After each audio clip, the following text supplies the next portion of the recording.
This is a more well-rounded take on Explosive Trap that is able to utilize the skill's insane single target damage and Raider's speed without compromising quality of life or defense too much. There's a lot of room for improvement, but at my level of gearing, we can do most Ubers pretty easily. Slavedriver's Hand is probably my favorite way to play a hit-based trapper. It completely solves your mana issues and allows you to get large amounts of throw speed through scaling cast speed. As a Raider, we get permanent onslaught with 130% increased effect. That's 46% cast speed, attack speed, and movement speed, which we make full use of. The cast speed equals throw speed, which is more DPS, and the attack and movement speed help with our general mobility and shield charge, which makes not running a Quicksilver Flask feel alright. Raider's permanent phasing is also really nice for the trapping playstyle since the damage isn't instant, so you'd otherwise be really prone to getting body blocked. So getting onslaught and phasing for free is kinda like saving 2 flask slots. Now you may have noticed I'm only running 4 flasks. That's because I'm using the Trader, which you can get from a Balbala Brutal Restraint. And since we want an empty flask slot anyway, might as well get some extra flask effect with a micro distillery belt. With pretty minimal investment, we can get permanent flask uptime. That means we can rely on them to cap our Ellie res, which alleviates some gearing pressure, and it's also an easy way to get stun immunity. Now the elemental flasks we're using are really easy to sustain, so I'm able to use the alchemist's prefix for even more flask effect. Getting increased effect on these flasks is really strong since it affects the less elemental damage taken implicit. We give up a prefix on our sapphire flask, but Taste of Hate is too good to give up as we use both the offensive and defensive mods. Explosive Trap is a physical skill that converts a part of its damage to fire. The Divergent quality converts most of the remaining fizz into cold damage, and a cold mastery converts the rest of the fizz. We're splitting our damage between fire and cold because we're taking advantage of Secrets of Suffering. The Scorch, along with Elemental Weakness and Raider's Exposure, means we don't have to worry too much about penetration on our split damage. And Brittle is really strong. It gives us up to 6% base crit, which makes it super easy to cap crit along with Assassin's Mark. With crit chance taken care of, we want crit multi, cast speed, generic area elemental spell damage modifiers, and as many additional levels as you can get. Additional levels are especially nice for physical spells, because generally you can't really get added flat damage. And for Explosive Trap specifically, you get more explosions, which is yet another layer of scaling damage. Finally, make sure you get some double damage chance in there somewhere. This is really good for non-damaging ailments, cause you just need the occasional big hit to maintain a larger Brittle or Scorch. Being a Raider makes capping Spell Suppress super easy. You only need like 13 on either your boots or helmet. You could even just take the phasing suppression mastery and add some suppression tattoos, but more on tattoos later.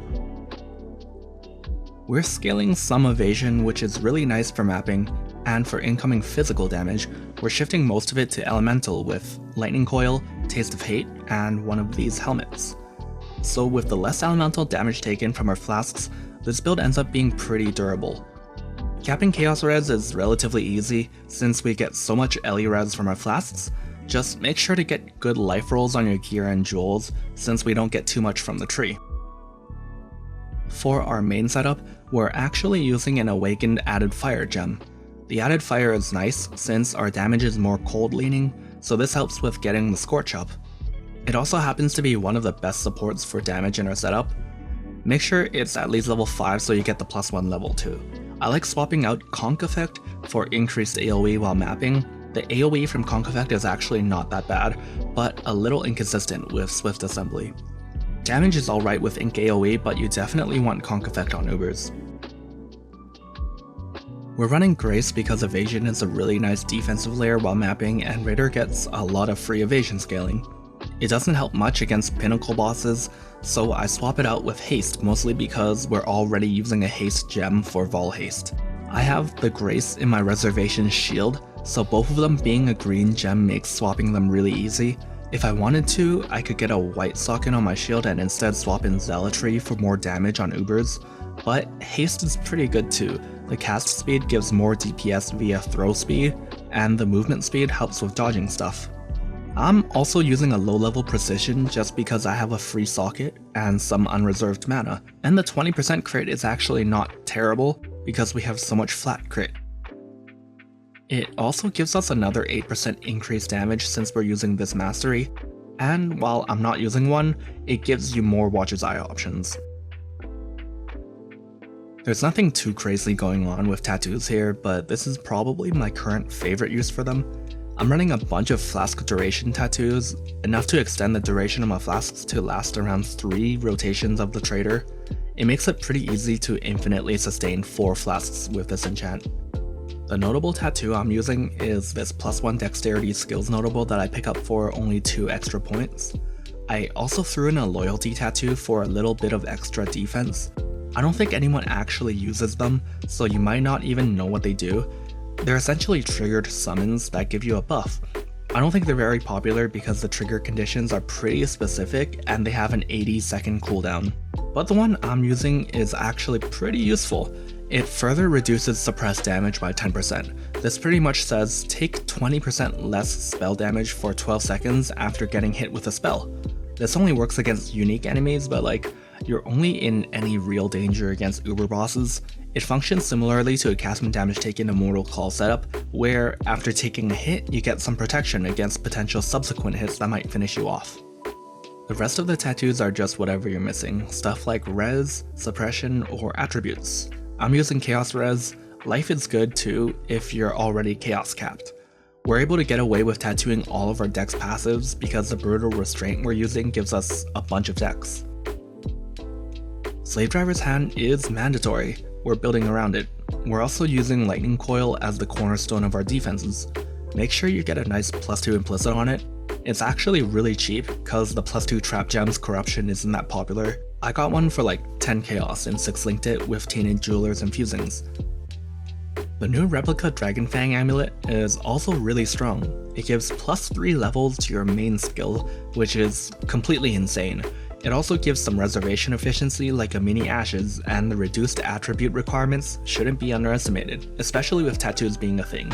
In fact, this amulet is much better than Ashes for a lot of builds. The one for Explosive Trap is going for under 1 Divine right now, which is pretty insane for something so strong. Your weapon should be an alternating scepter, otherwise you'll need to run on the interrogation, costing you a skill point and a jewel socket. Now the weapon I'm using is complete dog ass, so to make up for it, I have a pretty good shield. You can get away with the worst one, our damage is pretty good. If you don't go for a reservation shield, you'll need to play around with the flat auras and probably add Enlighten somewhere. On the other rares, just life wherever possible, a little suppression, enough to cap it, whatever attributes or LE res you may need, and since the elemental flasks free up a bunch of suffixes, try to get chaos res on everything. It really feels like you need good chaos res these days. So despite all the tattoos, the attribute requirements aren't too bad, largely due to Replica Dragonfang's flight. But do give it some thought when putting together your gear. You'll probably want to avoid a high int requirement shield. Things like Flame Dash and Shield Charge don't have to be level 20, but you'll probably still need some strength and int on your gear. There's still a lot of room for improvements and upgrades. I'll add a list of things that come to mind in the notes section of the POB along with how to craft some of the gear.